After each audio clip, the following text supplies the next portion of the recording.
2024 n'a pas été tendre avec notre chère planète bleue. Des catastrophes naturelles impressionnantes comme les inondations dévastatrices à Mayotte ont marqué fortement les esprits. Une espèce aussi a été le cas, le courlis à bec grêle, un oiseau autrefois présent sur notre territoire qui a été officiellement déclaré éteint. Et bien sûr des records de chaleur qui ont été encore battus, rappelant à quel point l'urgence climatique est une réalité. Avec toutes ces mauvaises nouvelles, on pourrait facilement croire que tout est perdu. Mais ce n'est pas le cas, je vous rassure. En 2024, c'est aussi une année où des avancées majeures ont prouvé que tout reste encore possible. Aujourd'hui, je vais vous partager 5 faits qui ont marqué cette année 2024 et qui montrent qu'il y a encore toujours des raisons d'espérer et de croire en un monde meilleur. Et parmi ces victoires, l'une des plus marquantes de cette année est celle d'un homme, d'un militant infatigable qui a consacré sa vie à la défense des océans. Je pense que vous avez compris, on va parler de Paul Watson et de sa libération. Le 22 juillet 2024, Paul Watson, militant écologiste mondialement connu, a été arrêté au Groenland à 73 ans. Il est placé en détention accusé par les Japonais de s'être interposé entre leurs navires baleiniers et la nouvelle fait l'effet d'un choc. Pour beaucoup, c'est une injustice. Comment cet homme qui a consacré sa vie à défendre les océans se retrouve-t-il derrière les barreaux ? Paul Watson, c'est avant tout une vie de combat. Depuis les années 70, il traque les bateaux de pirates, sabote les navires de pêche illégales et s'interpose entre les baleiniers et leurs proies. Son objectif est simple, sauver les océans à tout prix. Mais cette fois, la situation reste critique. Les autorités japonaises qui réclament son extradition depuis plus de 10 ans voient dans cette arrestation une opportunité. Si Paul Watson est envoyé au Japon, il risque un procès long et inéquitable. À travers le monde, c'est l'indignation. En France, une pétition lancée par Hugo Clément récolte des centaines de milliers de signatures en quelques jours. Mais pourquoi cet homme suscite-t-il autant de passion ? Pour ses soutiens, c'est un héros des océans. Pour ses détracteurs, c'est un hors-la-loi. Cofondateur de Greenpeace, puis créateur de Sea Shepherd, Paul Watson est connu pour ses méthodes directes et parfois radicales. Abordage, blocage, sabotage, blocus, il agit là où d'autres préfèrent négocier. Lui-même le dit, quand vous détruisez le matériel d'une personne qui veut tuer un animal, c'est un acte de non-violence. Pendant 149 jours, Paul Watson reste enfermé loin de sa famille et tout semblait déjà joué. Mais le 17 décembre 2024, contre toute attente, le gouvernement danois refuse son extradition. Paul Watson est enfin libéré. Il rentre en France retrouver sa femme et ses enfants qui l'attendent.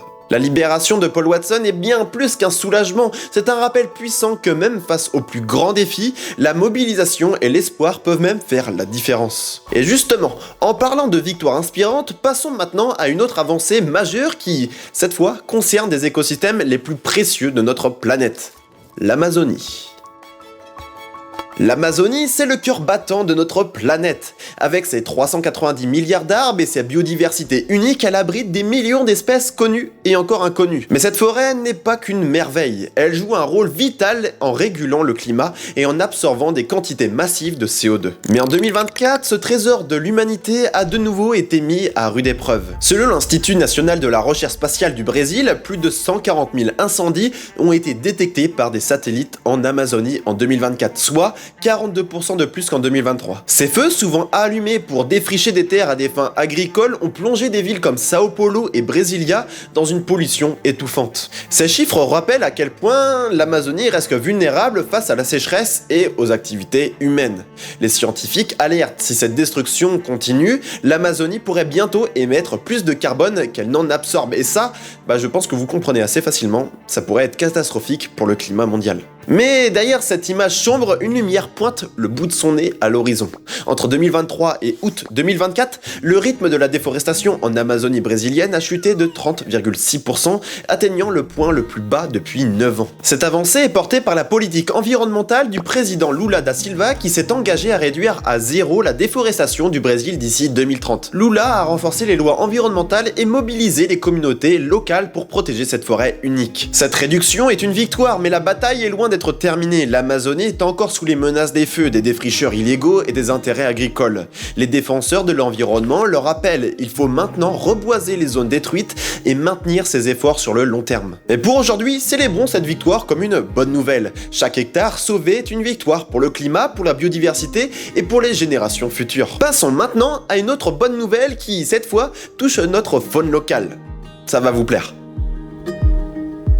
En 2024, plusieurs espèces autrefois en déclin continuent de regagner du terrain petit à petit en Europe de l'Ouest. Et parmi elles, deux emblèmes de nos cours d'eau se distinguent, le castor et la loutre. Il y a un siècle, le castor avait presque disparu de la France, victime de la chasse intensive pour sa fourrure, mais aujourd'hui, sa population est estimée à 20 000 individus contre quelques dizaines au début du XXe siècle. Ce rongeur joue un rôle essentiel, des barrages créant des zones humides, limitant l'érosion et régulant les cours d'eau. Autrefois décimée par la pollution et la chasse, la loutre, elle, décide de reprendre sa place initiale. Elle est aujourd'hui visible dans des régions comme la Bourgogne, la Bretagne ou encore la Belgique. Son retour témoigne des progrès dans la qualité des rivières et la protection des milieux naturels. Ces retours sont encourageants, mais ils ne doivent pas masquer les défis qui persistent. Certaines espèces, comme le loup, continuent de diviser. En 2024, par exemple, les quotas de régulation pour le loup ont été augmentés, remettant en question les efforts de conservation. Protéger ces espèces ne consiste pas seulement à les réintroduire. Il faut ensuite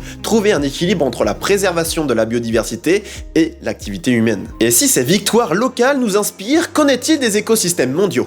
Passons maintenant à une autre bonne nouvelle qui, cette fois, nous emmène au cœur d'un combat essentiel pour l'avenir de notre planète. Eh oui les gars, fallait en parler. La crise climatique est là et elle se fait de plus en plus visible. Records de chaleur, sécheresse prolongée, incendies dévastateurs, les signes s'accumulent, transformant notre quotidien et redessinent nos paysages. Aujourd'hui, plus de 80% de l'énergie mondiale provient encore des énergies fossiles. Pétrole, gaz, charbon. Cette dépendance continue d'alimenter des émissions de gaz à effet de serre et freine la transition d'un futur plus durable, disons. Mais malgré ces tableaux sombres, il y a des raisons d'espérer. En 2024, les énergies renouvelables ont franchi un cap historique. Selon l'Agence internationale de l'énergie, elles ont connu une croissance de 50% en 2 décennies. Et en 2025, elles devraient surpasser le charbon pour devenir la principale source d'électricité dans le monde.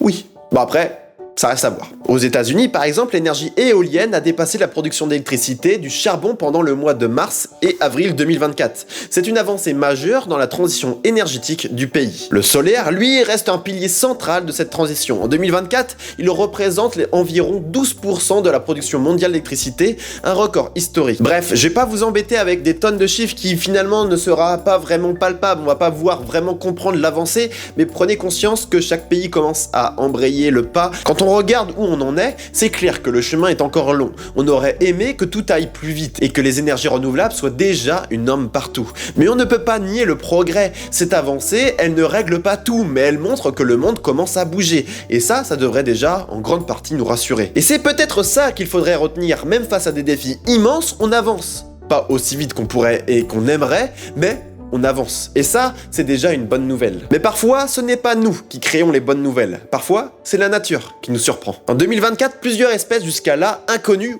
ou presque, ont été officiellement découvertes ou présentées au grand public. Des créatures uniques, cachées dans des endroits reculés, qui nous rappellent à quel point notre planète a encore des mystères à nous offrir. En 2024, des scientifiques ont confirmé l'existence de plusieurs nouvelles espèces. Parmi elles, un poisson à tête globuleuse à l'apparence étrange, une souris semi-aquatique avec des pattes palmées et un écureuil nain tout aussi discret que fascinant. Cette découverte nous rappelle que notre planète est encore pleine de mystères. Mais ce qu'il faut comprendre, c'est que ces découvertes sont souvent le fruit de plusieurs années de recherche. Par exemple, l'écureuil nain et la souris semi-aquatique, bien qu'ayant été identifiés en 2024, ce n'est qu'aujourd'hui que nous pouvons les considérer comme officiellement comme espèces distinctes. Et pourtant, malgré des avancées, nous savons encore très peu sur elles, leur mode de vie, leur rôle dans leur écosystème, ou même la manière dont elles interagissent avec leur environnement. Eh bien, c'est à la fois fascinant et frustrant. Maintenant, c'est à vous de jouer. Quelle de ces bonnes nouvelles vous a le plus marqué? Y en a-t-il d'autres que vous auriez aimé voir dans cette vidéo? N'hésitez pas à le dire dans les commentaires,